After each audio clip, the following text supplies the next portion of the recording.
Buenas tardes con todos, yo soy el Dr. Caleb Pino. En esta oportunidad vamos a hablar acerca del EKG. El EKG es importantísimo y fundamental que todo médico pueda conocer e interpretar. ¿Ya? Vamos a dividir la presentación. Primero, esta primera parte, vamos a hablar acerca de unas pequeñas cosas introductorias sobre el electrocardiograma. Vamos a ver el EKG en la cardiopatía isquémica, definiciones de lo que es isquemia, lesión, cómo definimos necrosis y localización de la arteria culpable en el infarto agudo de miocardio. Así también vamos a ver trastornos en la conducción eléctrica, los bloqueos auriculoventriculares, los bloqueos de rama y los bloqueos fasciculares. Vamos a comenzar con describiendo la conducción eléctrica en el corazón. Es importante que ustedes recuerden la anatomía de cómo es que se produce y se conduce el impulso eléctrico. Sabemos que a nivel de la desembocadura de la vena cava superior se ubica el nodo sinusal. El nodo sinusal tiene tres haces que comunican con el nodo auriculoventricular, el haz de Bachmann, Torel y Wenckebach. El haz de Bachmann tiene a su vez un ramo que se dirige hacia la aurícula izquierda. De esta forma la despolarización comienza en la aurícula derecha y se transmite hacia la aurícula izquierda. Del nodo sinusal pasa al nodo auriculoventricular. Acá sucede una pausa fisiológica y luego el impulso pasa al haz de His. El haz de His se va a bifurcar en dos ramas, una rama izquierda y una rama derecha. La rama derecha pasa por una estructura muscular llamada la banda moderadora. La banda moderadora, que ha sido preguntada muchas veces, es una estructura importante a recordar porque por ahí discurre la rama derecha del haz de His. Después las vías de Purkinje se van por el subendocardio y el impulso eléctrico pasa del endocardio al epicardio. La rama izquierda, por otra parte, tiene dos fascículos. Tiene un fascículo anterior y un fascículo posterior. Ambos fascículos se van a dirigir igual por el subendocardio y van a inervar todo lo que es la masa ventricular izquierda. El impulso pasa también del endocardio al epicardio. Recuerden ustedes que la despolarización de una célula miocárdica y el potencial de acción va a depender de la concentración de electrolitos que hay en el intracelular y en el extracelular. Normalmente, y hacemos la analogía de una célula miocárdica, una célula eléctrica en el corazón, con una isla en medio del mar. Ustedes saben que en una isla normalmente hay árboles de plátano, ¿no? El plátano es rico en potasio. En cambio, por fuera de la isla es más saladito, el mar es salada. Entonces tenemos más sodio en el extracelular y más potasio en el intracelular, ¿no? Hay que recordar bien, por ejemplo, en el intracelular acá tenemos 150 de potasio, haciendo la comparativa, y en el extracelular tenemos 5. Y en el extracelular tenemos 140 de sodio y en el intracelular tenemos 10. Entonces tenemos un gradiente, una diferencia de voltaje, ¿no? Esa diferencia de voltaje lo que va a generar es un potencial, así se llama, es un potencial, se llama potencial de reposo. Normalmente la célula cuando está así, está tranquila, nadie la estimula, nadie la activa, su potencial de reposo es aproximadamente de menos 90. Hasta que pues alguien viene y le estimula, le toca y le cambia los electrolitos. Hace que el sodio entre al intracelular y hace que el sodio, el calcio entren al intracelular y el potasio salga. Ese cambio de voltaje es lo que vamos a ver acá en la despolarización. Y eso va a hacer que el potencial, que normalmente es menos 90 en reposo, suba, llega hasta un punto y se vuelve positivo hasta más 20 en este esquema. Se vuelve positivo. ¿Por qué? Porque por los cambios de electrolitos que suceden dentro de la célula. Inicialmente el electrolito que está involucrado es el sodio. El sodio entra por los canales rápidos. Entra tan rápido que genera una espiga. Y esa se va a llamar la fase 0. Después el sodio sigue entrando a través de canales lentos de sodio y el potasio empieza a salir, ya el voltaje empieza a bajar un poquito. Posteriormente empieza a entrar el calcio. El calcio, como es un poco más lento, el calcio va a hacer que se produzca una meseta, que es la fase 2, la fase del plateo también le dicen. Posteriormente, junto con la entrada de sodio, con la entrada de calcio, va a empezar a salir el potasio, ya, para mantener un poco la electroneutralidad en la célula. No es bueno pues todo que positivo sea dentro, no, tiene que salir algo negativo, tiene que salir algo positivo, para que se mantenga el voltaje más o menos. ¿Y qué cosa empieza a salir? Sale el potasio. Y en la fase 3 empieza a salir el potasio. El potasio sale tanto de que nuevamente lleva a la célula a un potencial de menos 90, negativo. Eso se llama la repolarización. Y llega una fase 4, que es una fase en la fase de reposo, en la que la célula se tranquilita, esperando que alguien venga y lo despolarice. ¿Ya? Entonces, el potencial de acción tiene unas 5 etapas: fase 0, fase 1, fase 2, fase 3 y fase 4. ¿Ya? Entonces, hay que recordar que la despolarización incluye la fase 0, 1 y 2 y la repolarización la fase 3. Su correlato con el EKG es importante porque la fase 0 y la fase 1 se correlacionan con el QRS. La fase 2 se correlaciona con el segmento ST y la fase 3, que es la repolarización, se correlaciona con la onda T. De esta forma tenemos que el QRS es la despolarización del músculo cardíaco ventricular. Viene el segmento ST y la onda T, que corresponden a la repolarización del músculo ventricular. ¿Ya? Otro concepto importante son los periodos refractarios. Hay un periodo refractario absoluto en el cual la célula, por más estímulo que se le estimule en esta etapa, no va a generar nuevo impulso eléctrico. Pero también tenemos un periodo refractario relativo, que es la parte final de la onda T. Si nosotros estimulamos en esta parte final de la onda T, podemos llegar a generar nuevo impulso eléctrico siempre y cuando nuestro impulso sea mayor del que está despolarizando la célula. Si acá lo han despolarizado con 10, nosotros lo despolarizamos con 20, lo vamos a despolarizar. ¿Ya? Nosotros podemos generar acá, y esta zona también es una zona de arritmias, se llama el fenómeno R sobre T. R sobre T, cuando nosotros estimulamos en esta zona. Y esta zona se llama, por eso es el periodo refractario relativo, va a depender de cuánto le vamos a estimular. Ese es un concepto importante. Un concepto importante es que ustedes recuerden cómo es que se genera el impulso eléctrico, ¿ya? Cómo es que se genera la despolarización en el cardiomiocito y cómo es que eso se va a formar en el EKG. Lo otro importante es el concepto que ustedes tienen que tener del dipolo. Si nosotros tenemos acá una célula, vamos a tener acá una célula, nuestra célula normalmente es negativa por dentro, o sea, no, acá está negativo, y es positivo, pues saladito, es bien positivo, bien sodio por fuera, ¿no es cierto? Positivo por fuera y negativo por dentro. Si ponemos acá un electrodo, esto de acá va a ser un electrodo en la parte acá de la derecha y otro electrodo en la parte de la izquierda.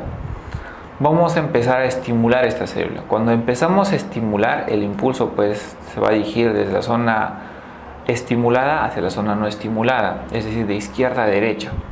Va a hacer que haya un cambio progresivo en las cargas. Cuando la célula está totalmente despolarizada, las cargas positivas pasan adentro y las negativas salen. ¿Ya? Entonces, el electrodo que tenemos acá, cuando empieza a ver acá este vector que está dirigiéndose de izquierda a derecha y no ve la cabeza, va a haber una deflexión positiva. Miren ustedes, ve la parte positiva, ve la parte de la cabeza y ve una deflexión positiva. En cambio, el electrodo que está acá, que ve la cola es negativa, va a ser una deflexión negativa. Miren ustedes, está viendo la cola negativa, deflexión negativa. De tal forma que cuando esté despolarizado, vamos a ver deflexión positiva, las que como la deflexión se fue en este sentido, positivo para este lado y negativo para este lado. Es así como se forman en el EKG las ondas que son positivas y las ondas que son negativas. Eso va a depender de la dirección de la despolarización.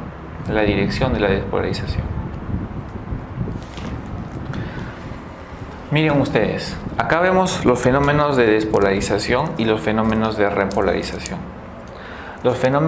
Acá tenemos una célula que está en reposo, está tranquila, acá la estimulamos, viene acá un estímulo eléctrico, entonces empezamos a cambiar progresivamente los voltajes. Si tenemos acá un electrodo, como está viendo la cabeza, va a ser una deflexión positiva, ¿ya? Positiva. Si tenemos acá un electrodo que lo ponemos para este lado, a la mitad, va a ser una deflexión inicialmente, como ve inicialmente la cabeza, va a ser positivo, y después como ve la otra parte, empieza a ver la cola, va a ser negativo. Esto se llama bifásico, ¿ya? Bifásico, positivo y negativo, ¿ya? Entonces tenemos una célula despolarizada. Nuestro electrodo acá le vamos a poner electrodo 1, negativo, electrodo 2, positivo, y electrodo 3, bifásico, ¿ya? Algo también que tienen que ver acá es que acá tenemos dos flechas, ¿sí o no? Tenemos dos flechas. Una flecha corresponde al vector dipolo. El vector dipolo y esto corresponde al vector de la despolarización. Este es el vector dipolo que va de menos a más y este es el vector de la despolarización. Cuando la célula se despolariza, ambos van en sentido paralelo. ¿Ya? ¿Por qué es importante esto? Porque la repolarización también comienza en el lugar donde se ha despolarizado. Si se ha despolarizado en la izquierda, pues también se repolariza en la izquierda. Pero el vector dipolo va en sentido opuesto. El vector dipolo siempre va de menos a más. Va de menos a más. Entonces, como estos dos son opuestos, ya no se va a ver ya un pico, una espiga, sino se va a ver una onda redondeada. Miren ustedes. Se ve más redondeado. Acá será 1, será 2 y será bifásico cuando está al medio, ¿no? 3. Nuevamente, cuando uno despolariza, cuando la célula se despolariza, se forma un vector dipolo que está por fuera y un vector de despolarización. El vector de dipolo va de menos a más, ¿ya? En este caso la despolarización está yendo de la izquierda a derecha. Cuando la célula se despolariza por la izquierda, también se repolariza por la izquierda. Entonces la repolarización también va en este sentido, pero el vector dipolo que está afuera, este va de menos a más, entonces este va en sentido opuesto. Como van en sentidos opuestos, ya no se forma una espiga como se forma en la despolarización, sino se forma unas ondas, ¿no? Que serían las ondas T. Pues que cuando vemos acá, por ejemplo, una onda P, QRS y la onda T, estamos hablando que estas espigas del QRS se han formado por estas ondas, tanto por el vector de despolarización como el vector dipolo.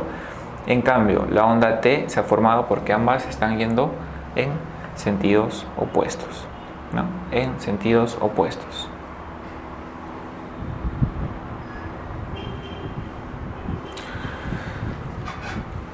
Ya cuando vemos el EKG como tal, tenemos una consola que está acá adentro. Esta consola tiene botones que nos permite configurar de forma automática o manual el trazado del EKG. ¿Ya? Tenemos el papel térmico. Este es un papel térmico en el cual se imprime los trazados del EKG. Tenemos los electrodos, que vamos a colocar electrodos precordiales en todo lo que es la región precordial. Y también tenemos las paletas que van a los miembros, ambos miembros superiores y ambos miembros inferiores. Y tenemos pues los cables, ¿no? Los cables que comunican. Cada uno de los cables está rotulado. Dirán C1 porque muchos son en inglés, chest 1, chest 2, C1, C2, C3. Y los dos son de miembros y de extremidades, ¿no? Es importante que ustedes puedan ver el registro del EKG. Es importante el registro del EKG, ¿ya? Y tienen que ver la calibración. Cuando ustedes tienen acá un EKG, lo primero que tienen que ver es la calibración. Tienen que ver el voltaje y tienen que ver la velocidad de la impresión. Lo estándar es esto. Lo estándar es que sea 25 milímetros por segundo y el voltaje que sea 10 milímetros por cada milivoltio, ¿ya? Tienen que verificar esto. ¿Qué significa 10 milímetros por cada milivoltio? Que acá tenemos cuadraditos pequeños y tenemos cuadrados grandes. Cada cuadrado pequeño es 1 milímetro. Entonces acá 5 cuadrados pequeños harán pues un cuadrado grande. Entonces tenemos 2 cuadrados grandes, serán 10 milímetros y eso equivale a 1 milivoltio. Esto de acá nos dice 10 cuadraditos equivalen a 1 milivoltio. Y la velocidad de impresión es importante. ¿Qué significa? Que está corriendo, el papel corre a 25 milímetros por segundo. Esto es importante y esto lo podemos modificar a 12.5 o a 50. Pero ¿qué va a depender?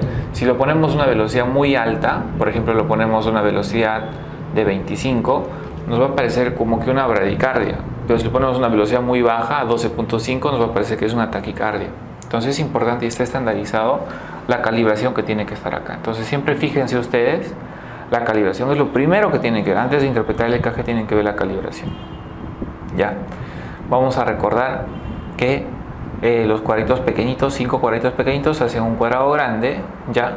Y si hablamos en cuanto a voltaje, cada cuadradito pequeñito es 0.1 milivoltio.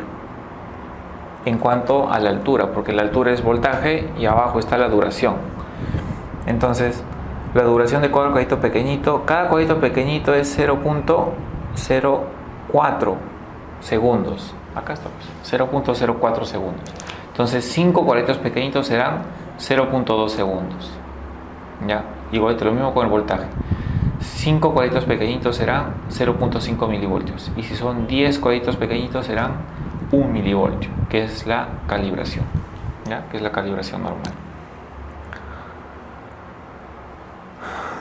Nosotros actualmente es tan sencillo tomar un EKG que nos tendría que tomar menos de 10 minutos. Vamos a ser bien rápido, ¿no? Podemos tomar un EKG, le colocamos electrodos a las piernas, todo bien rápido y sencillo. Sacamos el EKG, sacamos el diagnóstico rapidísimo. Pero antes no era así. Miren ustedes, antes, cuando se empezaba a hacer los primeros estudios con el EKG, miren el equipo cómo era. Tremendo, era grandazo. Y las primeras derivaciones que han descubierto era D1, D2, D3. Miren ustedes, ¿no? El paciente tenía que colocar sus extremidades en agua para que éstas puedan transmitir la energía eléctrica. Esto lo pasaban a sensores y lo transmitían y lo identificaban. Identificaban un primer vector que era D1, un segundo vector que era D2 y un tercer vector que era D3. Y formaba lo que era el triángulo de Eindhoven. Así era inicialmente, ahí le llamaron derivaciones bipolares. Antes, cuando se comenzaba a hacer estos tipos de estudios, todo esto se hacía en el laboratorio, en la universidad, y el paciente, en este caso el paciente está acá, ¿no? Pero la interpretación la hacían en la universidad. Esto lo hacían con el paciente y la interpretación la hacían en la universidad. Muchas veces veían alguna alteración, algún trastorno en la universidad y en el hospital todavía no sabían. Y a veces había unas distancias muy largas. El paciente puede tener algo grave y no se enteraban rápidamente. ¿Por qué? Porque depende de cableados grandes. Bueno, actualmente todos esos están sintetizados en equipos tan pequeños como estos, pues, ¿no? Portátiles incluso. Bueno, cuando hablamos de las derivaciones y cuando colocamos los electrodos, ustedes saben que colocamos electrodos precordiales que son 6, ¿no es cierto? C1, C2, C3, C4, C5 y C6. Y también tenemos derivaciones de las extremidades, colocamos en las manos y en los pies, ¿no? En las manos colocamos las derivaciones que se llaman en la mano derecha ABR, en la mano izquierda ABL, en el pie izquierdo ABF y en la pierna izquierda, en la pierna derecha colocamos lo que es la derivación de tierra, ¿ya? La derivación de tierra. Miren ustedes, brazo derecho colocamos ABR, brazo izquierdo ABL, pierna izquierda ABF y en la pierna derecha lo que es tierra, ¿ya? Que es la que le ponen como neutro, ¿ya?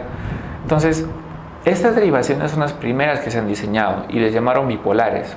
¿Por qué? Porque un polo, por ejemplo, D1 iba de brazo derecho a brazo izquierdo. D2 iba de brazo izquierdo a pierna izquierda. Y D3 iba de brazo derecho a pierna derecha. A ver, vamos a ver. D1 de brazo derecho a brazo izquierdo. D2 de brazo derecho a pierna izquierda. Y D3 de brazo izquierdo a pierna izquierda. Corrección, ¿ya? Entonces, se generaban vectores que tenían un polo positivo y un polo negativo. Polo positivo, polo negativo. Y formaban bipolos, ¿no? Eran dipolos, por eso se llamaron bipolares. Por eso los llamaron bipolares. Posteriormente empezaron a diseñar derivaciones llamadas monopolares, en el cual asumían que el corazón era el centro y el corazón era un polo. Y el otro polo se encontraba en el brazo, en el otro brazo y en la pierna. De tal forma que se llamaron, esta que venía de acá, del corazón para acá, se llamaba BR, brazo derecho. Esta que viene para acá se llamaba BL, brazo izquierdo. Esta acá se llamaba BF. Al inicio los complejos eran tan pequeños que tuvieron que amplificarlos. Cuando les amplificaron le pusieron A, ABR, ABL, ABF. Y así salen las derivaciones llamadas monopolares, ABR, ABL, ABF. ¿Ya? Las derivaciones precordiales también son derivaciones monopolares. Se asume que el corazón está en el centro y de ahí se dirigen los vectores B1, B2, B3, B4, B5 y B6.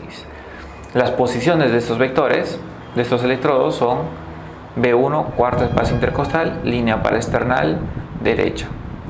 B2, cuarto espacio intercostal, línea paraesternal izquierda. B4, sí, B4, línea medio clavicular, quinto espacio intercostal. Y B3 va entre B2 y B4. B5, línea axilar anterior, quinto o sexto espacio intercostal. Y B6, línea axilar media, quinto o sexto espacio intercostal. Si continuamos por la espalda, le podemos seguir colocando, miren, a B7, B8 y B9. B7 será línea axilar posterior, sexto espacio intercostal. B8 será línea medio escapular, sexto espacio intercostal. Y B9 será línea al costado de la columna vertebral, ¿no? Paraespinal, séptimo u octavo espacio intercostal. Ahí tenemos, ya. Ahora también podemos colocar estas derivaciones. Los estándares que coloquemos de B1 a B6, a veces colocamos B7, B8, B9, pero también a veces podemos colocar el otro lado. Si colocamos en el otro lado, en el lado derecho, le continuamos con B3, R de derecho, ¿no? B4, R. Miren ustedes. B1, B2, B3R, B4R, B5R, B6R, B7R, B8R, B9R. O sea, podemos colocar más para ver el corazón por más lugares. Esas derivaciones es como ver a un carro de diferentes lugares, por la parte frontal, por la parte lateral, por la cara posterior, ¿no? ¿En qué situaciones vamos a utilizar las derivadas derechas? En el caso de cuando sospechemos infarto que compromete el ventrículo derecho. ¿Y en qué situaciones vamos a utilizar las derivadas posteriores? En el caso que sospechemos que es un infarto que se extiende a la cara posterior. ¿Ya? Muy bien. Tenemos el sistema hexaxial de Bailey y el sistema triaxial. El sistema triaxial es lo primero que se vio, las derivaciones de 1, de 2 y de 3.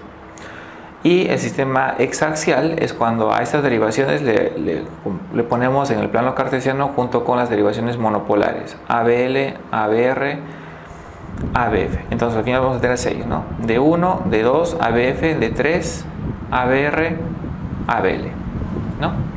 Es importante las angulaciones. Apréndanse las angulaciones porque es importante. ABL está a menos 30, D1 está a 0 grados. D2 está a 60 grados, ABF a 90 grados, D3 a 120 grados y ABR está a menos 150 grados. Una cuestión acá de la nomenclatura es que en este sistema hexaxial nosotros tenemos el plano cartesiano y tenemos todo lo que es para arriba es positivo y todo lo que está para abajo es negativo. Entonces, perdón, esto es al revés, acá es positivo, para abajo es positivo y para arriba es negativo.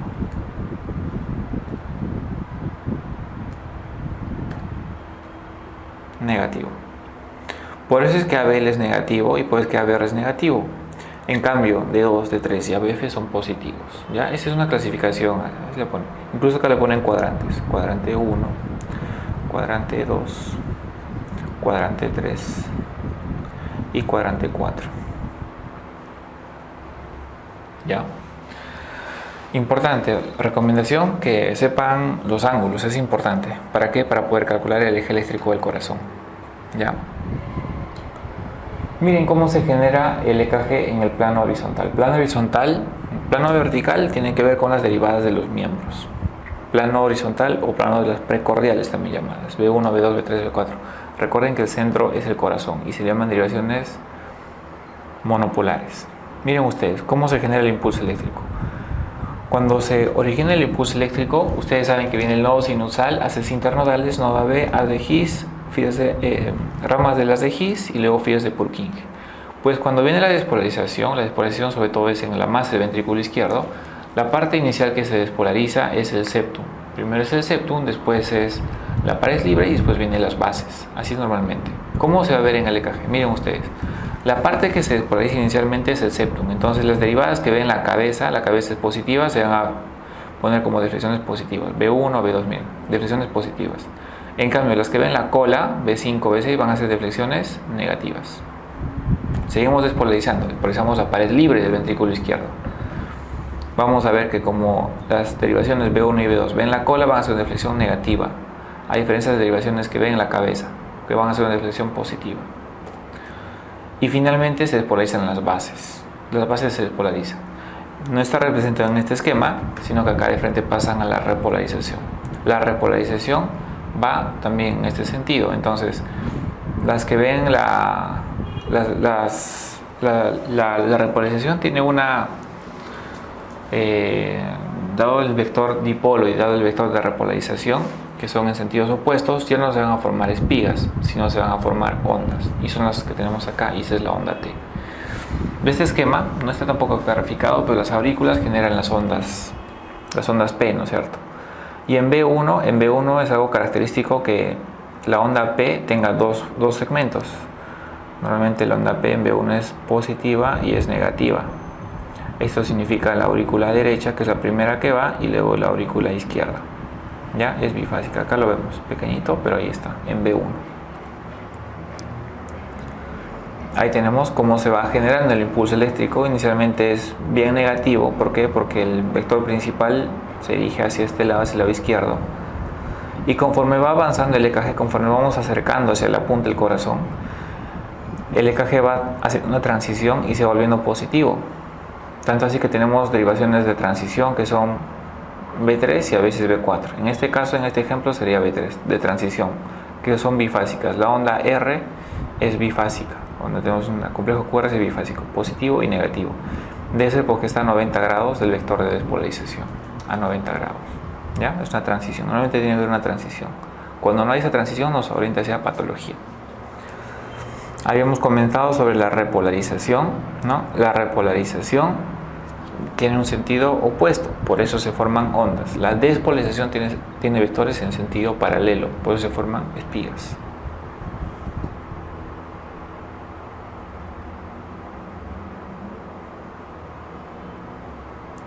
Acá tenemos, por ejemplo, el trazado de un KG normal. En este KG normal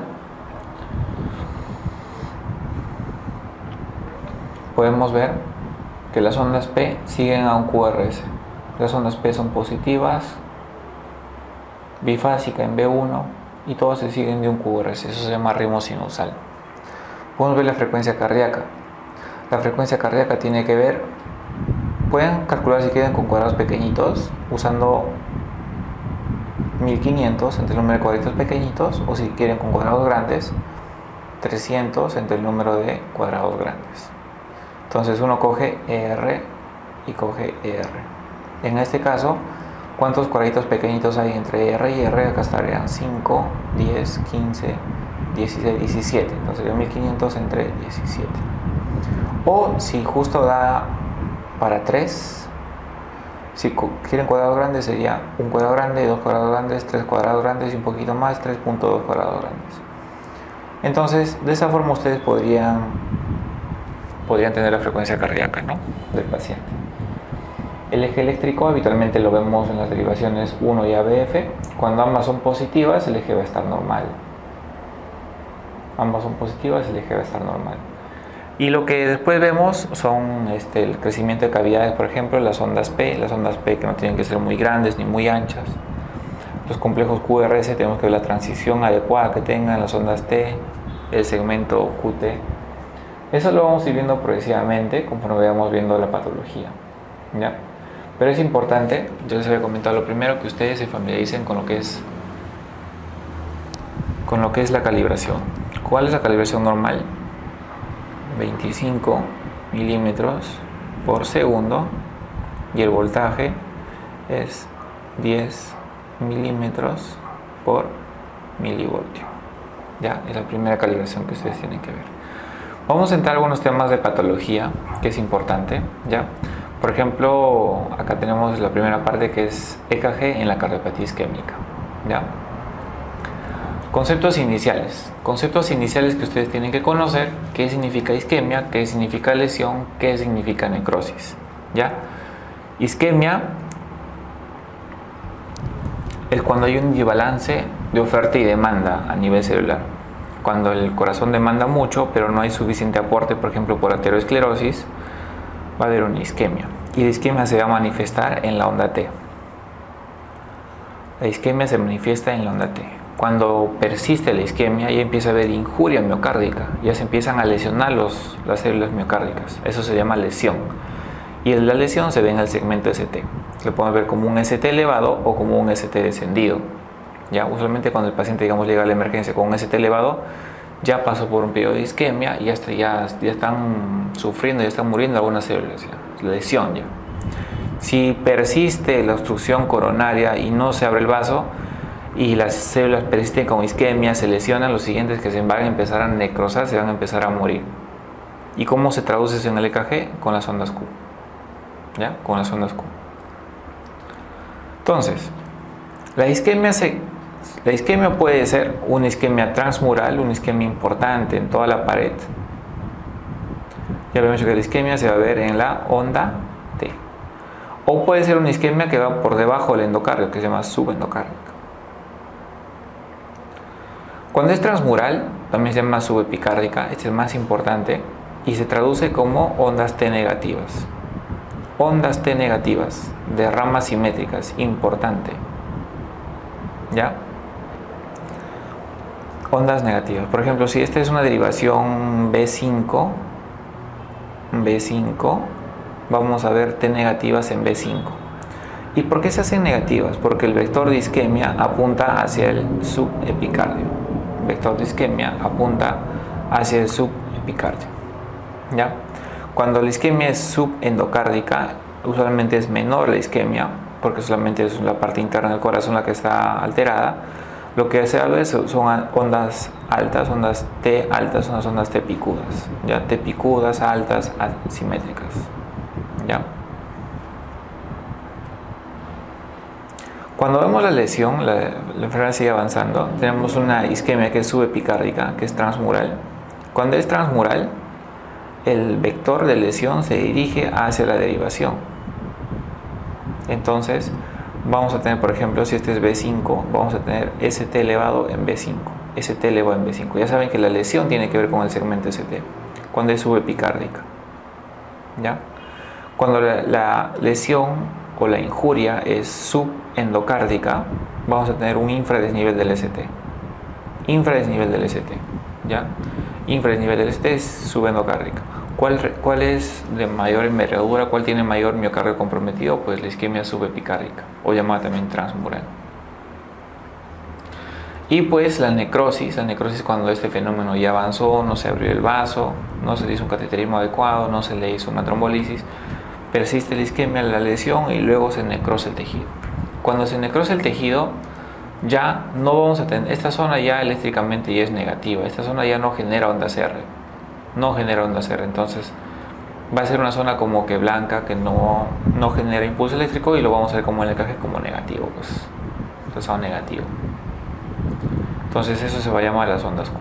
Ya, por ejemplo, si acá vemos Q de B3 a B6, vamos a ver que es una Q en la pared libre del ventrículo. Pero si acá vemos ondas Q de B1 a B2, vamos a pensar que es una necrosis a nivel septal, ¿no? Necrosis a nivel septal. Recuerden que el tejido necrosado es eléctricamente negativo, no produce un vector de despolarización.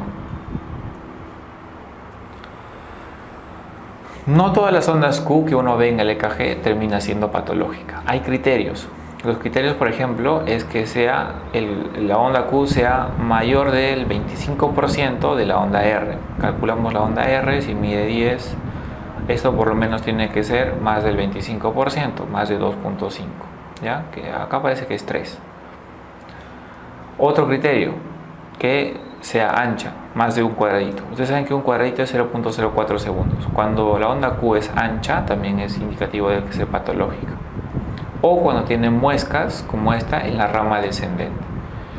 Sea que tenga cualquiera de los tres criterios, ya se considera una Q patológica. Y lo otro importante es que tienen que ser dos derivaciones contiguas. Muchas veces se encuentra ondas Q en una sola derivación. Eso, por si acaso, no hace el diagnóstico de necrosis. Tienen que ser dos derivaciones contiguas. Por ejemplo, ¿cuáles son contiguas? D2, D3 y ABF. Cuando están dos o más, por ejemplo D2, D3 o D3 y ABF, tienen ondas Q, ya entonces estamos hablando de una necrosis de cara inferior, contiguas. Lo mismo, B1, B2, ya entonces estamos hablando de una necrosis a nivel septal. Si tenemos B4 hasta B6, ya, 3 derivas, ya será anterolateral, ¿no? Entonces de esa forma vamos viendo, tienen que ser contiguas. Miren ustedes lo importante de tratar adecuadamente un infarto y precozmente. Si uno no trata un infarto, va a llegar acá, pues a las ondas Q, o sea, nada de tejido viable, pero todo comenzó acá, que le empezó a doler el pecho, ¿y qué pasó? Primero se hicieron unas ondas T picudas. Las T picudas son de isquemia subendocárdica, o sea, un infarto comienza con isquemia subendocárdica. Posteriormente, conforme avanza la isquemia, se empieza a lesionar y se transforma en una lesión subepicárdica. Se empieza a elevar el segmento ST. Y acá, usualmente cuando llegan acá, es a veces fácil de diagnosticar. Pero cuando llegan acá, a veces no tienen nada de cambios. Digamos que si sospechamos que el paciente tiene factores de riesgo y tiene dolor, mejor lo dejamos ingresado y tomamos EKG seriado. Porque luego se va a empezar a hacer IT hiperaguda, se va a empezar ST elevado y tenemos que hacer un tratamiento oportuno y rápido. Si es que no se reperfunde el vaso, y es acá donde tenemos que trabajar, si es que no se reperfunde el vaso, miren ustedes la onda R, esta es la onda R, esta es la onda R, la onda R acá está alta, progresivamente va a ir bajando, miren ustedes, va bajando hasta que se pierde. ¿Qué significa la onda R? Significa que hay tejido viable. Conforme va avanzando el infarto, se va perdiendo onda R, significa que se va infartando, se va necrosando el tejido, se va perdiendo. ¿Qué más vemos? Que el segmento ST va bajando, ¿por qué? Porque el tejido está muerto y ese tejido no genera electricidad, ¿ya? Y otro que vamos viendo, que la onda T inicialmente era positiva, luego se va haciendo negativa. Y al final nos puede quedar esto como huella de infarto. Si uno tiene esto, por ejemplo, en la cara inferior, significa que ha tenido un infarto previo en cara inferior, ¿no? Para eso nos sirve el EKG. A veces esta onda T puede cambiar y se puede hacer positiva en el tiempo, pero eso va a depender de meses, probablemente años. ¿Cómo localizamos el infarto? Ya, para localizar el infarto tenemos que recordar que tenemos una coronaria derecha y tenemos una coronaria izquierda. La coronaria derecha nace del seno coronario derecho, de la aorta, de los senos de Valsalva, ustedes recordarán, y tiene ramas que se dirigen hacia las aurículas, hacia los ventrículos, y también tiene una rama que es la rama interventricular posterior, llamada también descendente posterior. Las ramas que van a los ventrículos se llaman ramas marginales. Y tenemos también una coronaria izquierda. La coronaria izquierda nace del seno coronario izquierdo y se va a bifurcar en dos ramas. Una rama izquierda que se dirige por el surco interventricular anterior, que se llama descendente anterior, la rama probablemente más importante que tengamos, y otra que es la circunfleja. La circunfleja es la que le da vuelta al corazón y se va e irriga la cara lateral del corazón. La circunfleja tiene unas ramas que se llaman ramas obtuso-marginales. Y la descendente anterior tiene unas ramas que se llaman las ramas diagonales y también las ramas septales. Las septales irrigarán pues el septum y las ramas diagonales irrigarán todo lo que es la cara anterior del corazón. La descendente anterior entonces irriga la cara anteroseptal, la circunfleja irriga la cara lateral y pues la descendente, la coronaria derecha, irriga todo lo que es el ventrículo derecho y la región inferior del corazón. Habitualmente, cuando vemos el trazado del EKG, podemos localizar anatómicamente la zona del corazón que está afectada. Por ejemplo, ya habíamos comentado que 2, 3 y ABF ven la cara inferior, 1 y ABL ven la cara lateral, B5 y B6 también ven la cara lateral, B1 y B2 ven la cara septal y B3 y B4 ven la cara anterior. Clásicamente se escribe así, aunque últimamente con los estudios de resonancia magnética se está viendo que esto podría cambiar, pero clásicamente se escribe así. Ustedes tienen que saberlo porque muchas veces en los exámenes les preguntan por esa clasificación. Entonces, si por ejemplo es un infarto, es un ST elevado, así un ST elevado, que compromete B1, B2, B3, B4, podrían fácilmente decir que es un infarto anteroseptal. Con los estudios de resonancia magnética ya se llama este infarto anteroapical. Ya, no quiero confundir, pero ustedes tienen que recordar esta nomenclatura. Si por ejemplo tenemos el ST elevado en 2, 3 y ABF, diremos que es un infarto de cara inferior. Entonces, la localización del infarto, si tenemos un infarto de cara inferior, para nosotros es importante. Yo creo que ustedes tendrían que identificar bien si un paciente tiene o no infarto viendo la elevación del segmento ST. Pero es importante ver la elevación y también ver el segmento donde está elevado, en qué cara del corazón, porque no es lo mismo un infarto de cara anterior, no es lo mismo un infarto de cara inferior, no es lo mismo un infarto de cara lateral. Miren, por ejemplo, los infartos de cara inferior se comprometen la coronaria derecha o la circunfleja. Los infartos de cara anterior se comprometen la descendente anterior o sus ramas diagonales. Los infartos de cara lateral se comprometen la circunfleja o sus ramas obtuso-marginales. Y los infartos de cara posterior se comprometen la coronaria derecha o la circunfleja. Entonces, es importante identificar, localizar dónde está el infarto, porque el tratamiento no es lo mismo. No es lo mismo tratar un infarto de cara inferior que un infarto de cara anterior. Y el pronóstico también. Y la respuesta del paciente son diferentes. Entonces, nosotros ¿cómo sabemos si el infarto es de cara inferior? Porque va a estar elevado el ST en cara inferior, en 2, 3 y ABF. Y además, podemos nosotros saber si este infarto de cara inferior depende de la coronaria derecha o de la circunfleja. ¿Cómo así? Si, por ejemplo, D3, que está para el lado derecho, está más elevado, el ST está más elevado, será una obstrucción de coronaria derecha. Pero si D2 está más elevado que D3, será una obstrucción de la circunfleja. Recuerden que D2 está más desviado hacia la izquierda y la circunfleja va por la izquierda, y D3 está más a la derecha y está más pegado en relación a la coronaria derecha. De esa forma uno puede decir qué arteria es la que está involucrada. Incluso nosotros podemos decir si la obstrucción es proximal o es distal de la coronaria derecha. La coronaria derecha viene por acá.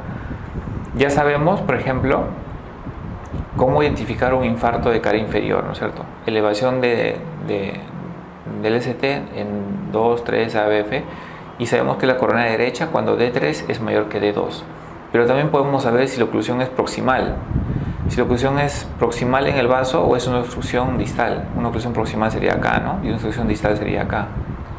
Una obstrucción proximal tenemos que utilizar las derivaciones derechas. Les había comentado que también existen derivaciones derechas, B3R, B4R. Si el ST está elevado en B4R, hablamos de una obstrucción proximal, acá. Y si vemos B1 también, la B1, si B1 también está elevado, también es una obstrucción proximal. Estos tienen mayor riesgo. ¿Por qué? Porque la coronaria derecha da ramas a las aurículas, al nodo sinusal, al nodo auriculoventricular. Entonces estos pacientes pueden tener alteraciones del ritmo cardíaco, pueden tener bloqueos cardíacos de diferentes grados, bloqueo completo. En cambio, cuando la oclusión es distal, el ST va a estar isoeléctrico en B4R. El ST va a estar isoeléctrico. Si el ST es negativo, si la onda T es negativa, ya también en B4R, ya pensamos que es obstrucción de la circunfleja. Miren, obstrucción de la circunfleja. Sospechamos cuando D2 es mayor que D3. El ST es isoeléctrico o elevado en D1. Y hay un descenso del ST en B4R con T negativas. Son formas en las cuales nosotros podemos localizar según los trazados. ¿Cómo sabemos que el infarto de cara inferior se ha extendido hacia cara posterior y hacia cara lateral? Cara lateral ya sabemos qué caras son. Cara lateral es B5, B6, 1 y ABL. Cara lateral. Y cara posterior es B7, B8 y B9. Habitualmente nosotros no tomamos derivaciones en la cara posterior, salvo que sospechamos de un infarto de cara posterior. ¿Y cómo sospechamos un infarto de cara posterior? Nos basamos en una imagen en espejo. Una imagen en espejo como la que ustedes van a ver acá. Esta es una imagen en espejo. Si nosotros tomamos las derivaciones que están en la cara posterior, por ejemplo B9, que es una línea paraespinal, ¿no?, al lado de la columna, vamos a ver un ST elevado, pero usualmente no tomamos de rutina. Lo que hacemos de rutina es tomar B1, B2, B3 hasta B6. Entonces, en B1, B2 y B3 vamos a tener una imagen en espejo. Imaginen ustedes que el ST elevado lo volteamos. Entonces, en vez de ver un ST elevado, va a ver un infradesnivel. Un infradesnivel en B1, B2 y B3. Eso nos va a orientar a que está haciendo un infarto de cara posterior. ¿Ya? Vamos a ver. Cuando el infarto de cara inferior se extiende hacia la pared posterior, vamos a ver descenso del ST en B1 a B3, lo que les había comentado. Y cuando sospechamos que está extendido hacia la cara lateral, cuando vemos elevación del ST, pues en derivaciones que ven la cara lateral, B1 a BL, B5 y B6. En el infarto de cara posterior, recuerden la imagen en espejo, ¿ya? La imagen en espejo sirve para el ST, pero también sirve para las ondas Q. Las ondas Q ustedes saben que ya son necrosis, ¿sí o no? Si lo volteamos se convierte en una onda R. Miren ustedes, una onda R. Cuando vemos onda R alta en B1, B2, B3, eso es porque ha habido necrosis en la cara posterior.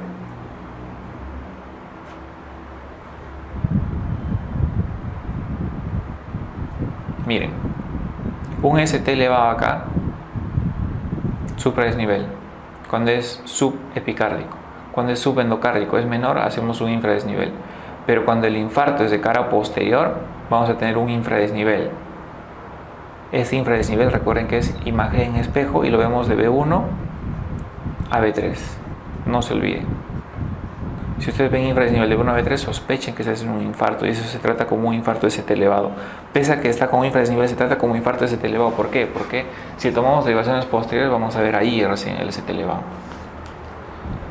¿Cómo sabemos que el infarto se ha extendido hacia el ventrículo derecho? Pues primero que tiene que ser un infarto de cara inferior. Primero, 2 3 llaves tiene que estar comprometido. Vamos a ver descenso del ST en D1 y ABL.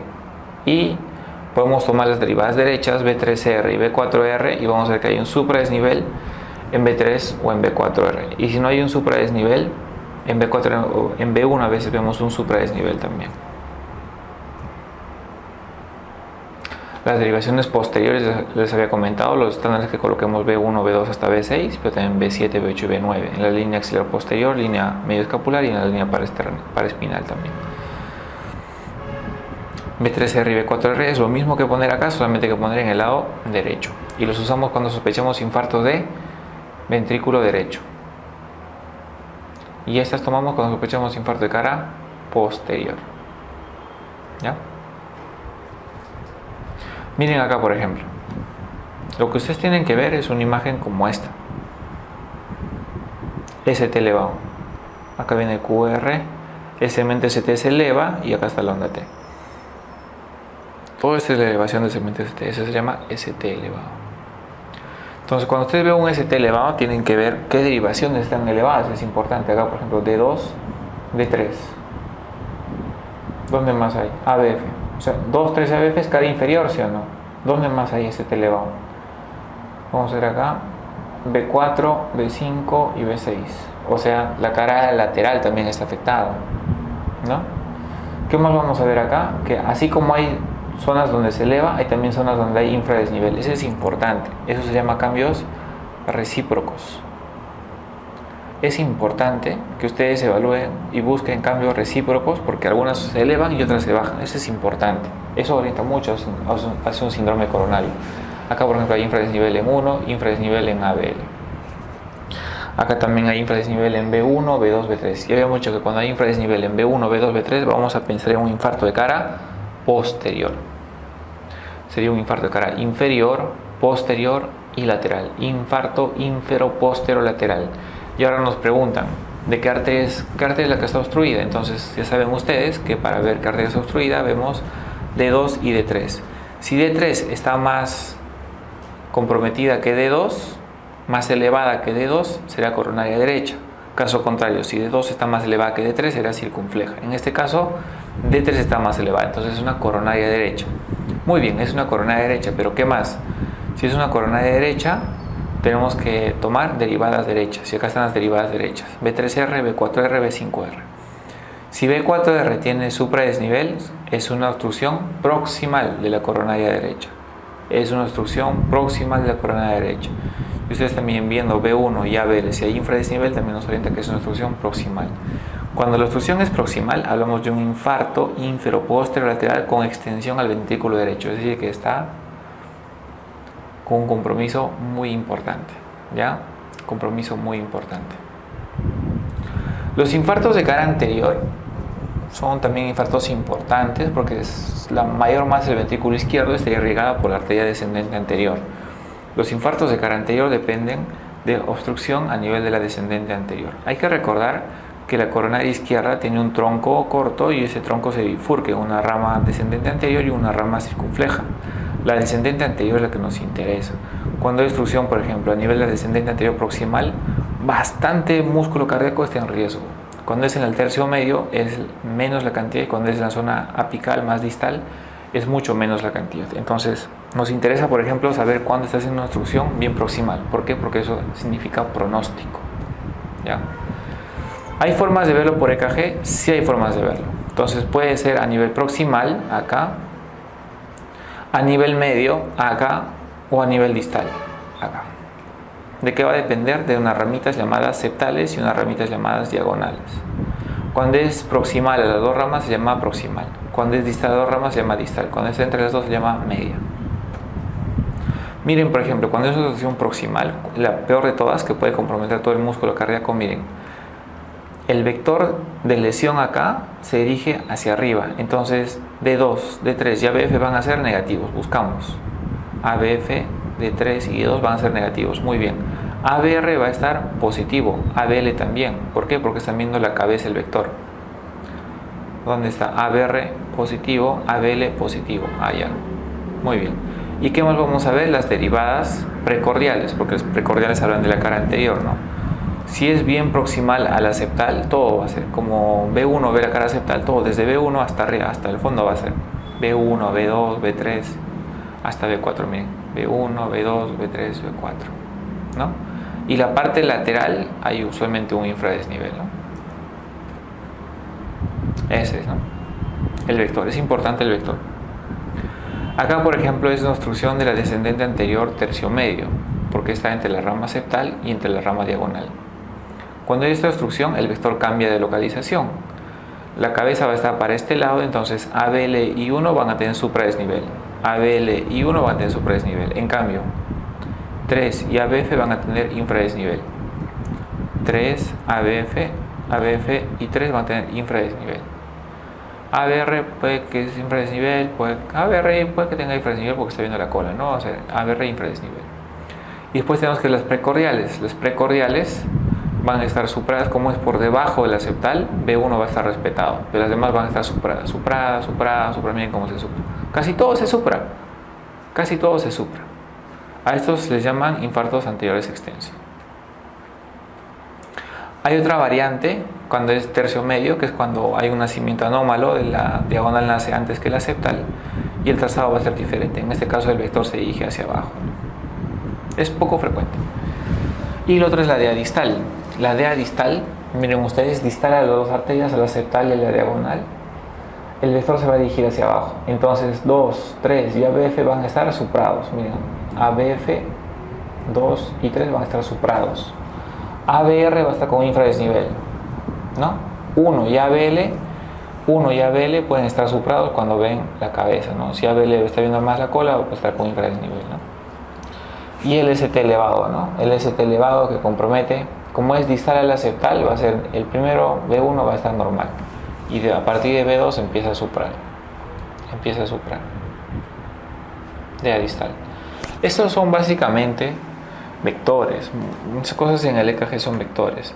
No quiero que ustedes sean unos expertos en esto porque esto se logra con el tiempo, con la práctica. Si ustedes están interesados en el tema, pueden leer el libro de Castellanos, es una muy buena fuente de información. O cojan también su Dubin, que son muy buenas fuentes. Vamos a ver algunos ejemplos prácticos. ¿Ya? En la práctica donde a veces se aprende más. Miren ustedes, tenemos ahí un trazado de un EKG. Un trazado de un EKG que esté en ritmo sinusal o no esté en ritmo sinusal. Sí esté en ritmo sinusal, ¿no? Acá vemos ondas P, ¿no? Ondas P, QRS. Y todas las ondas P conducen QRS. Que por acá parecería que se aplana un poquito, ¿no? Pero en general las ondas P conducen el QRS. ¿Cuánta frecuencia tiene? Vamos a ver. Vamos a utilizar los cuadrados grandes. 1, 2, 3, 4, 5. 300 entre 5, 60. Frecuencia cardíaca 60. Está en el límite de bradicardia sinusal. ¿Ya? ¿Qué más nos interesa acá? Nos interesa que el paciente tiene 57 años, tiene dolor torácico de 1,5 de evolución. cualquier dolor de pecho en un paciente con factores de riesgo cardiovascular de más de 20 minutos, nos tiene que orientar hacia que el paciente puede estar haciendo un síndrome coronario agudo y tenemos que tomar un EKG bien rápido. Acá, ¿qué es lo que vemos? Por ejemplo, hay supradesnivel, ¿no? Lo que tenemos que ver, lo primero que tenemos que buscar es supradesnivel. Acá vemos en 2, en 3 y en ABF. Supradesnivel en 2, 3 y en ABF. ¿Dónde más vemos? En ningún lugar. Pero vemos acá infradesnivel en 1 y en ABL. Acá vemos también infradesnivel en 1, en B1, en B2 y en B3. Infradesnivel en B1, B2 y B3 es infarto de cara posterior, ¿no es cierto? Entonces, este infarto sería de cara posterior y también de cara inferior. Sería un infarto de cara inferoposterior. ¿Y qué arteria sería la culpable? Puede ser la circunfleja o puede ser la coronaria derecha. Si D3 es más que D2, como en este caso, es la coronaria derecha. Si fuera lo contrario, que D2 sea mayor que D3, sería la circunfleja. Muy bien, ¿y es una obstrucción proximal o es una obstrucción distal? Lo más probable es que sea una obstrucción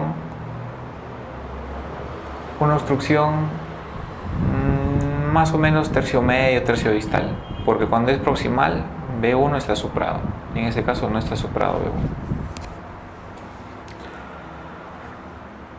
Muy bien, infarto de cara inferior, le hacen el cateterismo cardíaco y encuentran que la lesión está en la coronaria derecha. Muy bien, otro paciente. Este otro paciente, ¿qué tiene este otro paciente? ¿No? 63 años con dolor precordial. Vamos a ver que también está en ritmo sinusal. Las ondas P conducen al QRS. ¿Qué frecuencia cardíaca tiene? 1, 2, 3, 4. 300 entre 4, 75. Un poquito menos, era 70 más o menos de frecuencia cardíaca. Buscamos ST elevado. Acá hay ST elevado en 2, en 3, ABF, infradesnivel en B1, B2 y B3, o sea, cara posterior. Tenemos inferoposterior. Y acá tenemos B5, B6 lateral, o sea, tenemos inferoposterolateral. Inferoposterolateral. ¿Qué arteria será la culpable? ¿Cuál está más suprado? 2 o 3. 3. Entonces, como 3 es coronaria derecha, será un infarto inferoposterolateral que compromete la coronaria derecha. Acá tenemos otro paciente. Otro paciente de 51 años con dolor torácico y troponinas elevadas, haciendo un infarto. Vamos a ver. ¿Cuál es la frecuencia cardíaca de este paciente? Vamos a ver acá, sería 4, 1 entre este y este, van a ser 1, 2, 3, 4, 5, casi 6, o sea, está con 54, 52, está con bradicardia. Bradicardia, vemos ondas P. Si hay ondas P es una bradicardia sinusal. Bradicardia, acá vemos la onda P bien clara, ¿no? Onda P bien clara. ¿Qué es lo que vemos acá? Vamos a ver infradesnivel, acá vemos un infradesnivel bien marcado de B1 a B3. ¿Qué significa? Que es un infarto de cara posterior, ¿no? Pese a que es un infradesnivel, lo tratamos con un infarto de cara posterior. ¿Por qué? Porque es una imagen en espejo, tenemos que tomar derivadas posteriores. ¿Qué nos dicen acá? Infarto de cara posterior. Y pues tenemos acá otro paciente, 53 años con dolor torácico de una revolución. Vamos a ver. Vemos acá que este paciente tiene ritmo sinusal, ¿no? Onda P que sigue el QRS, onda P que sigue el QRS, y vamos a ver cuánta frecuencia cardíaca tiene este paciente. Más o menos 1, 2, 3, 4, 75, 60 o más o menos 70 latidos por minuto. Más o menos 70 latidos por minuto. ¿Ya? Vemos que está bien calibrado a 10 milímetros por milivoltio. Vemos que la velocidad está a 25 por segundo, está bien calibrado. Vemos imagen de ST elevado acá en 2, 3, ABF. Donde más infradesnivel en B1, B2, B3, o sea, es un inferoposterior. Y acá en B6 tenemos supradesnivel, o sea, es un inferoposterolateral. Infarto inferoposterolateral. Pero además vemos acá unos latidos adelantados. Acá un latido adelantado y acá otro latido adelantado, con diferente morfología. Este es un poquito más ancho. Eso se le dice un complejo auricular prematuro, o lo mismo que una extrasístole auricular, es un latido adelantado. Este es un complejo ventricular prematuro, lo mismo que una extrasístole ventricular, es un latido adelantado de origen ventricular. Eso puede ser secundario al infarto. Recuerden que los pacientes que hacen infarto terminan muriendo de arritmias, y acá el paciente está empezando a hacer arritmias, ¿ya? Sería un infarto de cara inferoposterolateral. En este caso la lesión es una circunfleja. ¿Por qué la circunfleja? En el cateterismo lo han determinado. Muy bien, Entonces vamos a revisar acá. Ya hemos visto los infartos. Lo importante es que ustedes puedan detectar el ST elevado donde está. Recuerden que no solamente el ST elevado es importante, sino el infradesnivel también es importante. Ya el infradesnivel es importante. Y lo otro también es las ondas T. Si ustedes ven un paciente con dolor de pecho y ven ondas T negativas, ¿qué significa? Que está haciendo isquemia, porque las ondas T hablan de isquemia. Isquemia subendocárdica. Subepicárdica, perdón. Isquemia subepicárdica o transmural, ¿no? Es importante. Ahora vamos a pasar a otro tema, que son los bloqueos auriculoventriculares. Dentro del sistema de conducción eléctrica del corazón que tenemos el nodo sinusal, nodo auriculoventricular, haz de His y sus ramas. Ahorita vamos a hablar de lo que es los bloqueos que suceden a nivel del nodo AB y del haz de His, lo que se llaman bloqueos auriculoventriculares. Entonces hay que recordar una vez más el sistema de conducción eléctrica en el corazón. El impulso pasa del nodo sinusal al nodo auriculoventricular y ahí pasa al haz de His. En el haz de His sucede una pausa fisiológica donde se bifurcan ambas ramas, la rama derecha y la rama izquierda del haz de His. ¿Ya? Entonces vamos a hablar de los bloqueos que comprometen a esta zona. Se llaman bloqueos auriculoventriculares. Entonces el sistema de conducción eléctrica comienza en el nodo sinusal, pasa al nodo auriculoventricular, pasa por el haz de His, se bifurca en sus ramas y pasa a la rama derecha, que como ustedes recordarán pasa a través de una estructura llamada la banda moderadora, y por la rama izquierda, que se divide en dos fascículos, un fascículo anterior y un fascículo posterior. Ahora vamos a ver lo que son los bloqueos auriculoventriculares, los que comprometen el nodo auriculoventricular y el haz de His.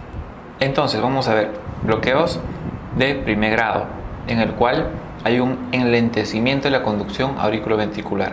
Lo interpretamos porque el intervalo PR se prolonga. Bloqueo de segundo grado, en el cual tenemos bloqueos MOVITZ 1 y MOVITZ 2. Bloqueos de segundo grado significa que es un bloqueo intermitente de la conducción auriculoventricular. MOVITZ 1 es cuando se da el fenómeno de Wenckebach, que significa que el segmento PR se va prolongando progresivamente hasta que una onda P no conduce. Y el bloqueo MOVITZ 2 es cuando hay una conducción del PR normal y de pronto de forma intermitente una onda P no conduce. Y los bloqueos de tercer grado pues es una situación en la cual hay un bloqueo completo, un bloqueo total en la conducción auriculoventricular. Pueden ser a nivel del haz de His o pueden ser por debajo de la bifurcación del haz de His. Cuando es por encima de la bifurcación se llaman supraisianos y cuando son por debajo de la bifurcación se llaman infraisianos. Vamos a ir viendo cada uno de ellos.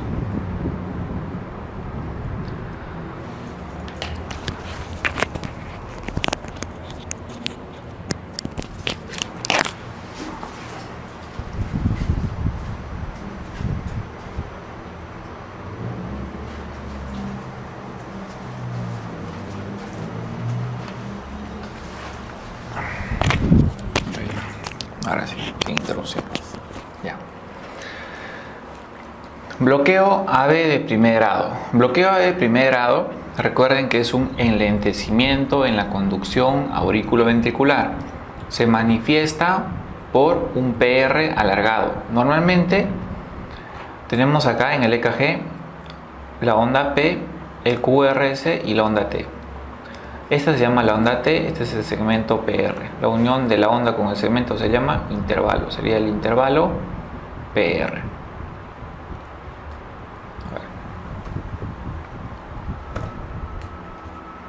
Ya, mejor lo vemos acá. El intervalo PR. Este intervalo PR normalmente mide máximo 5 cuadraditos. Ya, máximo 5 cuadraditos. Cuando se prolonga de forma normal, más de 5 cuadraditos, ya hablamos de BAB de primer grado, bloqueo AB de primer grado. ¿Ya?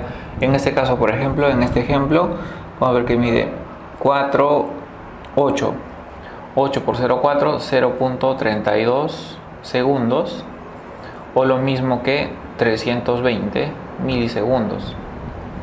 Y decimos que es bloqueo AB de primer grado cuando es mayor de 0,20 segundos o mayor de 200 milisegundos, lo mismo que es 5 cuadraditos.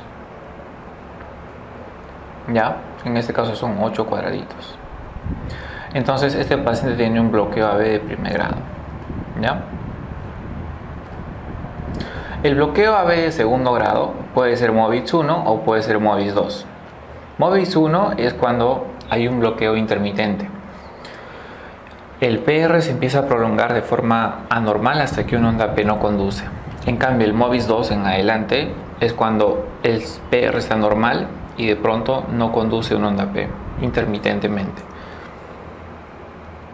Miren ustedes. Vamos a ver el MOVIX 1. MOVIX 1, bloqueo AB de segundo grado, MOVIX 1, llamado Wenckebach también, es cuando el PR se va prolongando. Miren acá cuánto mide este PR, 4 cuadraditos. ¿Cuánto mide este PR? 6, 7 cuadraditos. ¿Cuánto mide este PR? Mira, cada vez está más largo. 2, 5, 9 cuadraditos. Hasta que pues uno no conduce. Acá debería venir un QRS, pero no conduce. No conduce. No conduce y hay una pequeña pausa. Y luego nuevamente comienza. ¿Cuánto es lo normal que tenía acá? La misma cantidad, ¿no? Con 4 cuadraditos. Tal vez el siguiente tiene también 5. Tal vez el siguiente también tiene 7. Y así se va prolongando progresivamente hasta que uno en la P no conduce. Esto lo vemos habitualmente en gente joven y en deportistas, ¿ya? Gente joven y deportistas. Solamente el 25% de estos pacientes requieren implante de marcapaso. Solamente cuando está ubicado por debajo del nodo AB, es decir, cuando está en el haz de His, solamente esos pacientes requieren implante de marcapaso. Y cuando obviamente es sintomático. Si es asintomático, se observa nada más, no se hace nada. Los pacientes que tienen un bloqueo AB de segundo grado, MOVIX 2 en adelante, ya requieren implante de marcapaso, porque estos sí van a ser sintomáticos. El paciente se puede desmayar, puede tener cansancio. Miren ustedes, ¿cómo es el bloqueo AB de segundo grado? Fijo. Latido normal, latido bloqueado. Latido normal, latido bloqueado. Latido normal, latido bloqueado. Fijo. Cuando es variable, normal, normal, normal, y de pronto viene uno y se bloquea. Normal, normal, normal, hasta que viene uno y se bloquea. Y el BAB de segundo grado, bloqueo, le decimos aurículo ventricular avanzado, es cuando 2 o más P's no conducen. En este caso, una P que no conduce, otra P que no conduce, esta felizmente sí conduce. Estas a veces pueden llegar a bloqueos AB de alto grado importantes. Y el paciente puede ser asistolia, se puede sincopar o se puede morir. Son de mucho riesgo, por eso requieren marcapaso.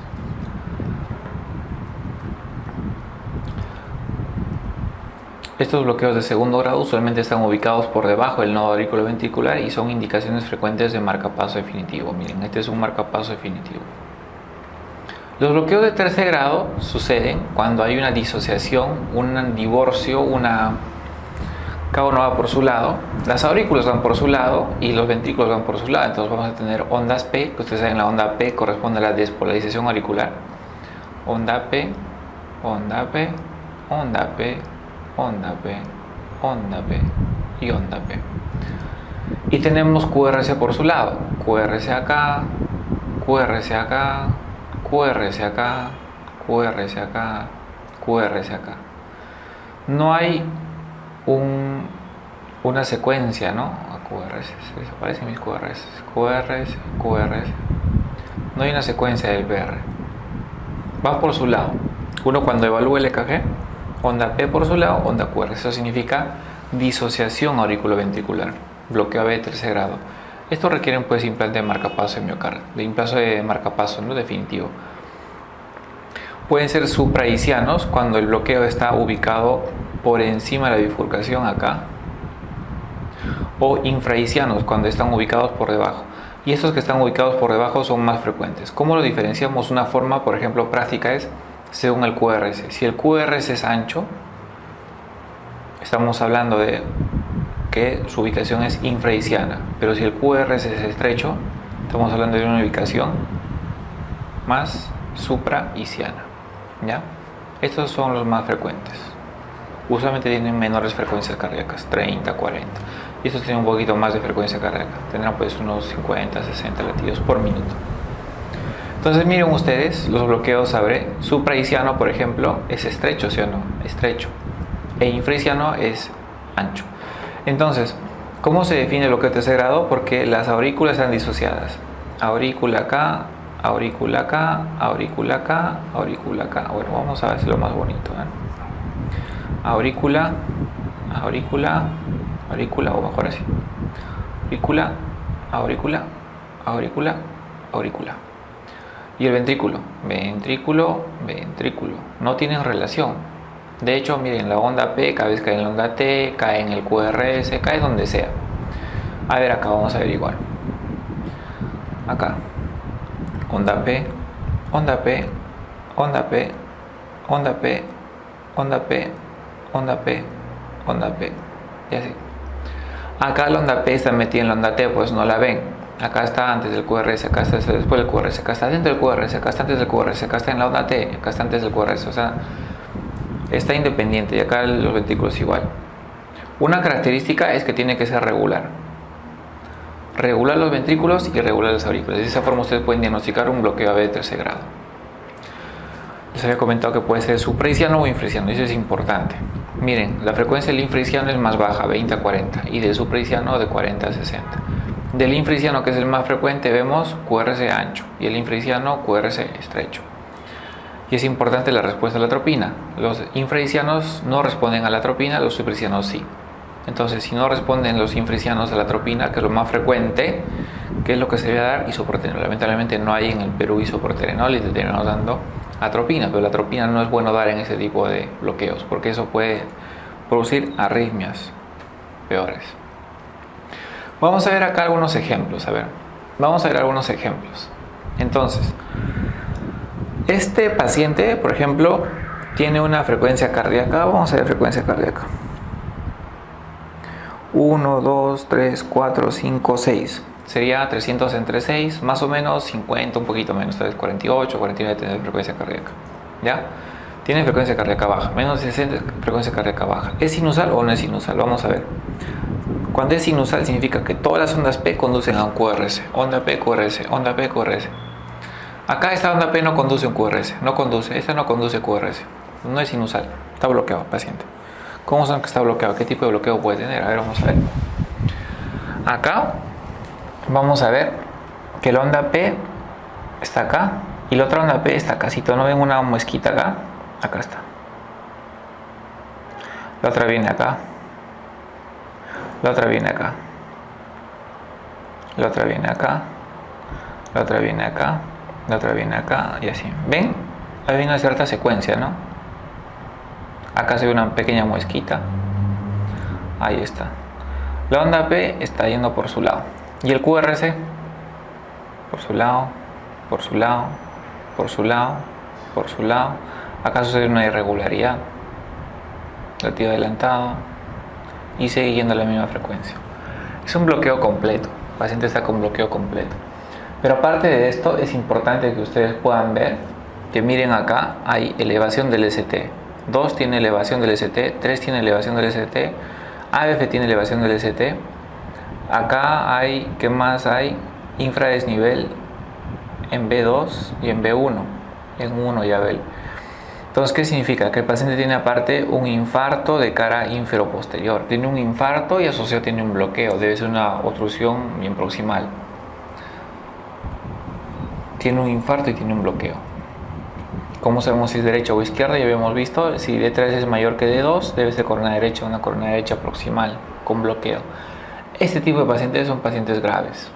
Miren acá le habían puesto, miren, B4R, acá le han puesto, miren, B4R, QRS y supradesnivel. Créanme, aunque no parece, créanme que es así. Es más o menos, vamos a ponerlo en grande acá. Vamos a poner acá. Así, vamos a poner onda P. QRS, supradesnivel positivo, y acá viene otra onda P. Ya tiene onda Q y tiene supradesnivel, o sea, hay supradesnivel, es una solución proximal de la corona derecha.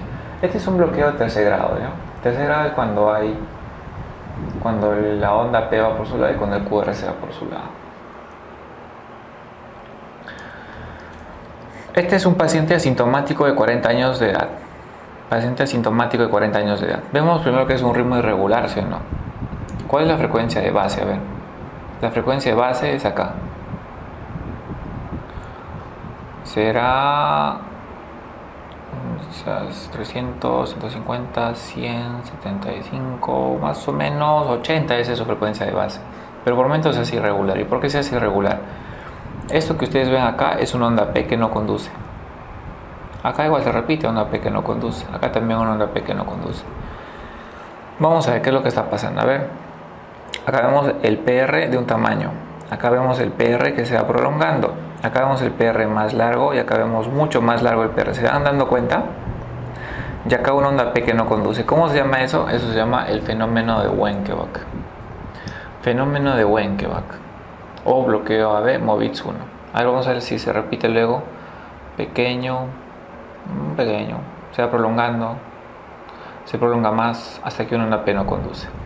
Entonces este se llama un fenómeno de Wenckebach. Un fenómeno de Wenckebach. Si es asintomático, no requiere implante de marcapaso. ¿Ya? Puede estar ese deportista, un paciente relativamente joven. ¿Ya? Y acá, ¿qué vamos a ver acá? Que dice middle age patient, o sea, un paciente de edad media que se presenta con síncope, ¿no? Y que está hipotenso en la sala de emergencia. Bueno, pues, ¿por qué estará hipotenso? Vamos a ver. Frecuencia cardíaca baja, ¿sí o no? De base su frecuencia cardíaca está baja. ¿Cuánto de frecuencia tiene? Vamos a calcular acá. 1, 2, 3, 4, 5, 6, 7 y 8. Sería 300 entre 8, 300 entre 8, 37.5. Vamos a ver que su frecuencia está entre 35 y 40. ¿Está baja, sí o no? Está baja, ya. ¿Por qué está baja? Hay que descartar un bloqueo. Entonces vamos a ver cómo están los QRS. Regular, regular, regular, regular, regular. Vemos onda P, si hay onda P, chiquitas, esas ondas P acá están, ¿no? P, P, P, ahí está. Y la P está metida en el QRS, por eso no la veíamos acá está. P, P, P, P, P, P, P, P, P, P. Ya, ahí están. Acá también RSB, ¿no? Onda P. Este sería un bloqueo de tercer grado, ¿no? Las ondas P son regulares y van por su lado y el complejo QRS van por su lado. Pero aparte de eso, uno acá ve que tiene, parece acá se insinúa un pequeño infradesnivel, ¿sí o no? Como que si fuera un infarto de cara posterior. Bloqueo AB completo, ¿ya? Bloqueo AB completo. Este paciente requiere implante de marcapaso. Por un lado están los bloqueos auriculoventriculares que comprometen el nodo AB y que comprometen el haz de His. Y por otro lado están los bloqueos que van por debajo del haz de His, que se llaman bloqueos de rama, porque hay rama derecha y rama izquierda. Bloqueo de rama derecha y bloqueo de rama izquierda. La rama izquierda tiene dos fascículos y se van a llamar hemibloqueos, hemibloqueo anterior y posterior. Entonces, nuevamente para recordar, ¿no es cierto? Los fascículos de la rama izquierda, anterior y posterior, y la rama derecha, ¿no? Hablaremos de un bloqueo de rama izquierda cuando está bloqueado acá. La rama izquierda. Bloqueo de rama derecha cuando está bloqueado acá. Bloqueo del fascículo anterior cuando está bloqueado acá y del fascículo posterior cuando está bloqueado acá. Listo. Bloqueo de rama derecha. Normalmente acá vemos el haz de His, nodo AB, haz de His y su bifurcación. Rama izquierda, rama derecha, rama izquierda. Los dos fascículos de la rama izquierda. Si está bloqueada la rama derecha, ¿qué va a pasar? Normalmente, en situaciones fisiológicas normales, el impulso eléctrico primero pasa por el septum, después del septum pasa a la pared libre y después pasa a la base del ventrículo izquierdo. Normalmente es así. El ventrículo derecho se despolariza después del izquierdo. Cuando hay bloqueo de rama derecha, el ventrículo derecho por sí solo, por su rama propia, no se despolariza, sino que se despolariza luego que el ventrículo izquierdo se ha despolarizado. Entonces, el primer vector que va hacia el septum se va a trazar así, positivo. Positivo. El segundo vector que va a la pared libre, como lo vamos a ver acá, así. Como se despolariza la pared libre, la pared libre por contigüidad le va a dar al lado derecho, pero como no va por su rama, es como que acá existe una barrera como la que están creando entre Estados Unidos y México y tienen que saltar, ¿no? Los mexicanos tienen que saltar. Entonces hay que saltar esto y eso se llama vector de salto, pero cuando salta no es lo mismo que cuando lo hace por la vía normal, entonces eso hace que el QRS se ensanche y como se dirige hacia acá va a ser una dirección positiva, ¿sí o no? Esta acá, una segunda onda R que es un poco más ancha, ¿ya? Si nosotros ponemos el electrodo en este lugar, vamos a ver que el primer vector septal va a ser chiquitito, negativo. El segundo, como está viendo a la cabeza del vector, va a ser positivo. Y el tercero, como ve la cola, va a ser negativo y ancho, ¿no? Entonces, bueno, algunos debe ser que tienen mucha imaginación. Acá ven acá un conejo. Ven un conejo acá.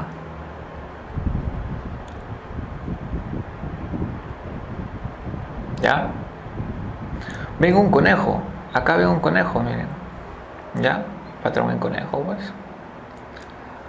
Así le dicen. Entonces, esto en realidad se llama RSR', ¿ya? Pero la R' se dice prima porque es la segunda R en aparecer y se pone mayúscula porque es grande. Usualmente es ancha. Ya acá le van a decir es QRS empastada. ¿Ya? S empastada. La S es empastada, ¿por qué? Porque como es un vector de salto, demora en pasar de un lado para el otro, va a generar un empastamiento. ¿Ya? Importante, los bloqueos de rama. Los bloqueos de rama son diagnósticos visuales. Tienen que ustedes acostumbrarse. Si ustedes ven esta imagen, RSR' con T negativa, es un bloqueo de rama derecha. Patrón en conejo, como quieran llamarle.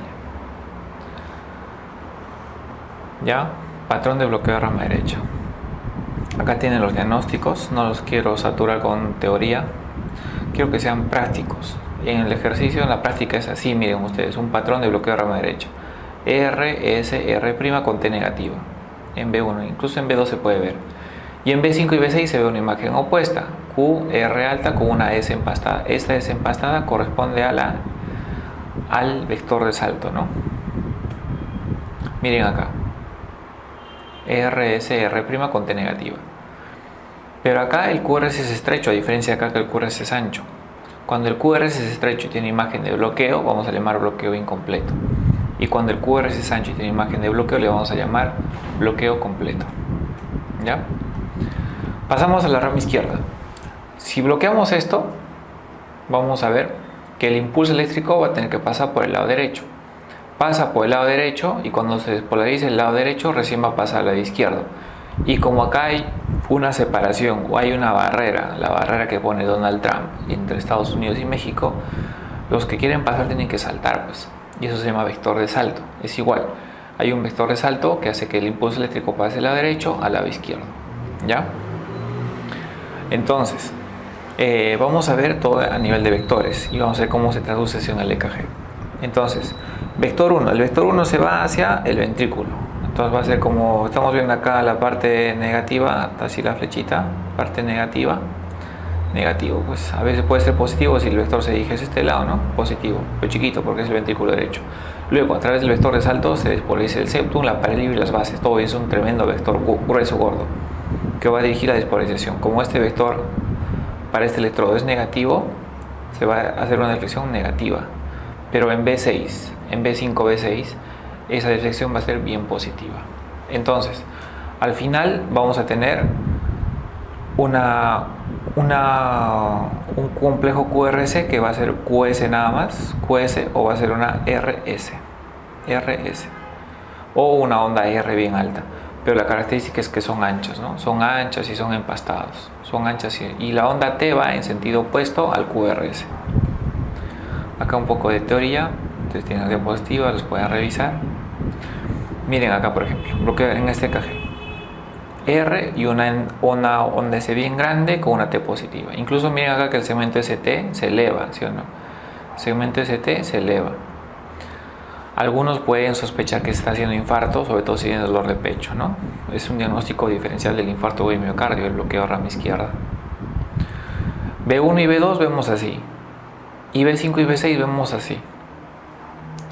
Son R altas con T negativas. R altas con T negativas. Bueno, pues algunos verán acá una torre, ¿no? Imagen en torre.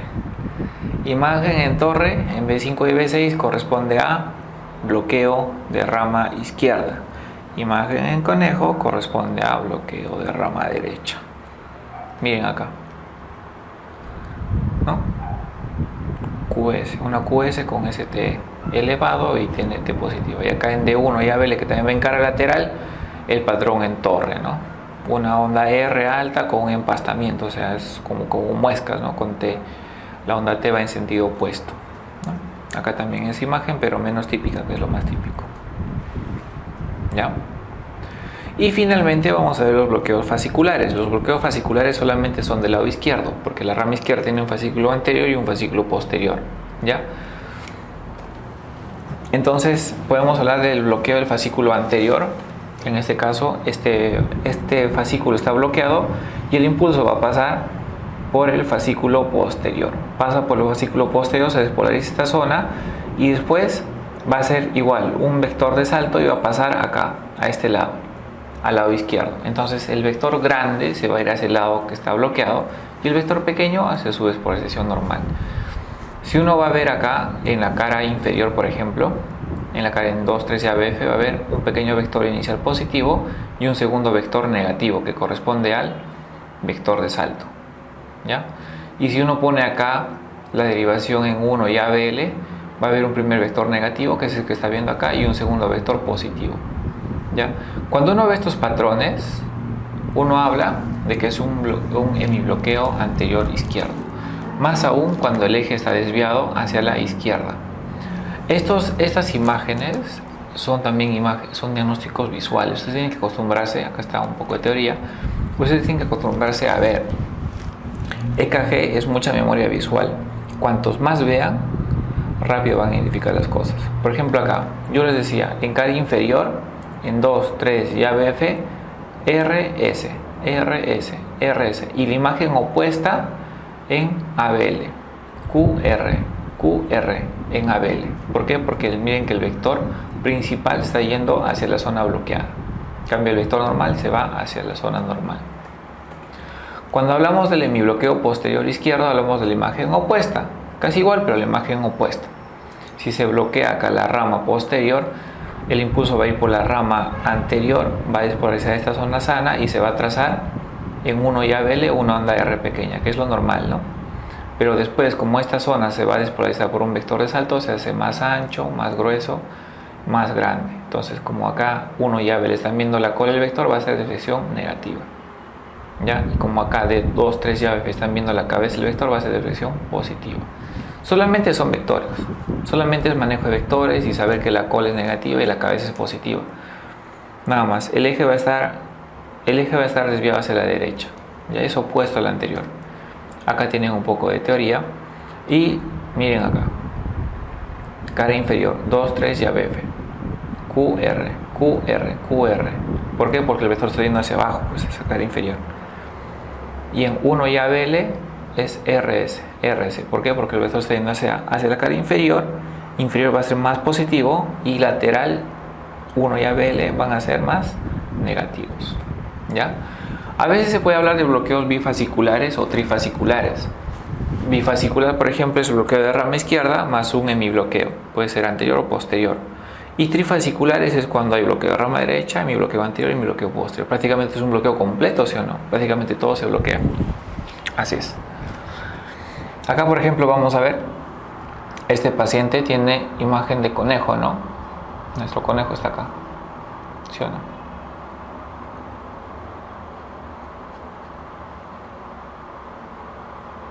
Nuestro conejito está acá. 1 y 2, ¿ya? 1 y 2. RS con R' grande y T negativa. Esa es la característica del bloqueo de rama derecha. Pero también vamos a ver en las precordiales. Miren ustedes. 2, 3 y ABF, 2, 3, 2, 3 y ABF, RS, RS, RS en ABF. 1 y ABL, RS, RS. Pero estos son positivos, ¿no es cierto? Son positivos. 1 y ABL son positivos, 2, 3 y ABF son negativos. ¿Qué significa? Que el vector está dirigiendo hacia 1 y ABL. Por eso, como es la cabeza, están viendo más positivos. Ese se llama hemibloqueo anterior izquierdo. Más bloqueo, más conejo, más bloqueo de rama derecha. Eso se llama un bloqueo bifascicular.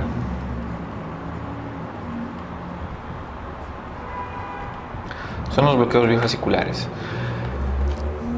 Casi no se pregunta de esto en los exámenes, pero son cosas que a veces uno lo ve en el EKG y lo puede ver con bastante rutina si es que uno está entrenado.